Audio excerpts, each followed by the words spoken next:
सर्दियों की वही सुबह थी। राजधानी के एक सरकारी दफ्तर में रोज की तरह हलचल शुरू हो चुकी थी। बाहर फाइलों की कतार थी, अंदर कुर्सियों पर अफसरों की टेबलों के पीछे चाय की प्यालियों से उठती भाप और गपशप।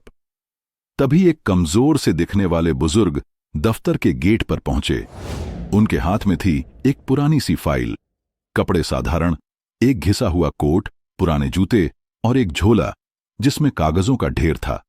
उन्होंने चौकीदार से पूछा, बेटा, अफसर साहब मिलेंगे क्या?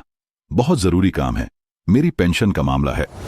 चौकीदार ने उन्हें ऊपर से नीचे तक देखा और कहा, बाबा लाइन में लगो, सबको जल्दी है। भीतर घुसने की कोशिश की तो एक चपरासी बोला, अरे बाबा, यहां कोई चाय नहीं मिलती, निकलो बाहर।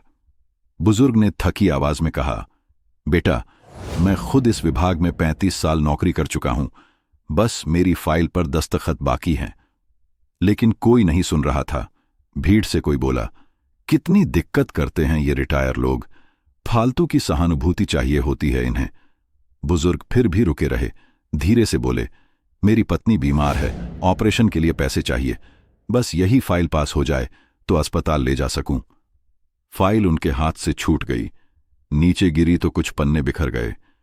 पीछे खड़े किसी युवक ने जोर से हंसते हुए कहा, अब फाइल भी थक गई बाबा की तरह। इतनी बातों के बाद भी उन्होंने कुछ नहीं कहा, बस पन्ने समेटे और वहीं एक बेंच पर बैठ गए। वक्त बीत रहा था, दोपहर हो गई। उनका चेहरा अब थकान और मायूसी का अक्स बन चुका था, लेकिन आंखें अब भी उम्मीद लिए बैठी थीं। तभी दफ्तर के अंदर अफरा तफरी मच गई। अचानक एक एसयूवी दफ्तर के गेट पर आकर रुकी। गाड़ी से उतरे 3 लोग, एक वरिष्ठ प्रशासनिक अधिकारी, एक मुख्य सचिवालय का प्रतिनिधि और एक अधिवक्ता। पूरे दफ्तर में खलबली मच गई। लोग एक दूसरे से पूछने लगे, किसका मामला है, कौन आया है? वहीं बैठे बुजुर्ग अब धीरे धीरे उठे। एक अधिकारी ने आगे बढ़कर उन्हें सलाम किया, सर, माफ कीजिएगा, बहुत देर हो गई। सारे कर्मचारी अब स्तब्ध थे। यही व्यक्ति जो कुछ घंटे पहले मजाक का पात्र था, वही अब सलामी ले रहा था। जो पन्ने फाड़े जा रहे थे, अब उसी फाइल को सब टेबल से उठाकर माथे से लगा रहे थे। किसी ने धीरे से पूछा, सर, आप हैं कौन? तभी वो युवा अधिवक्ता बोला, ये हैं श्री वसंत राव त्रिपाठी, भारत सरकार के पूर्व विधि सलाहकार, जिनके बनाए कानून से आज यही पेंशन विभाग चलता है। इन्होंने ही रिटायर्ड कर्मियों के लिए पेंशन एक्ट में संशोधन कराया था। देश के सबसे पहले पेंशन ऑन टाइम एक्ट के रचयिता हैं ये। अब सबके चेहरे पर हवाइयां उड़ रही थीं। अंदर अफसरों ने हड़बड़ाकर उन्हें वीआईपी लाउंज में ले जाने की कोशिश की, पर वसंतराव बोले, जहां अपमान हुआ वहीं से सम्मान शुरू हो।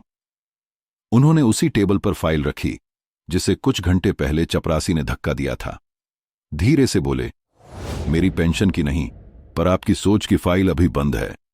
मुख्य सचिव ने तुरंत आदेश जारी किया, पेंशन फाइलों के लिए वरिष्ठ नागरिकों की अलग लाइन होगी, कोई बुजुर्ग लाइन में नहीं लगेगा।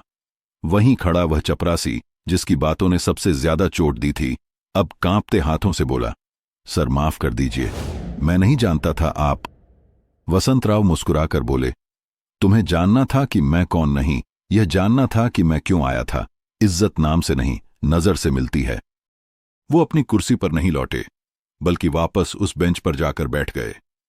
लोग अब उनका नाम गूगल कर रहे थे, कुछ फोटो ले रहे थे और कुछ सिर्फ चुपचाप खड़े थे, जैसे अपराध बोध में डूबे हों। फाइल पर दस्तखत हो चुके थे, लेकिन सबक अब भी लिखा जा रहा था। एक अफसर ने कहा, सर, चलिए, गाड़ी तैयार है। उन्होंने बस इतना कहा, मैं चला जाऊंगा, पर जब अगली बार कोई और वसंत राव बिना पहचान के यहां आए तो उसे भी ये कुर्सियां खाली नजर आएं, न कि भरी हुई सोच।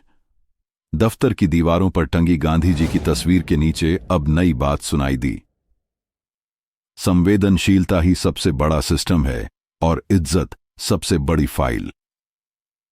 दोस्तों, यदि हमारा वीडियो आपको अच्छा लगा तो वीडियो को लाइक, शेयर और हमारे चैनल रियल टेल्स इंडिया को सब्सक्राइब जरूर करें। और आपको अगर किसी कहानी पे वीडियो चाहिए तो कमेंट में जरूर बताएं। धन्यवाद।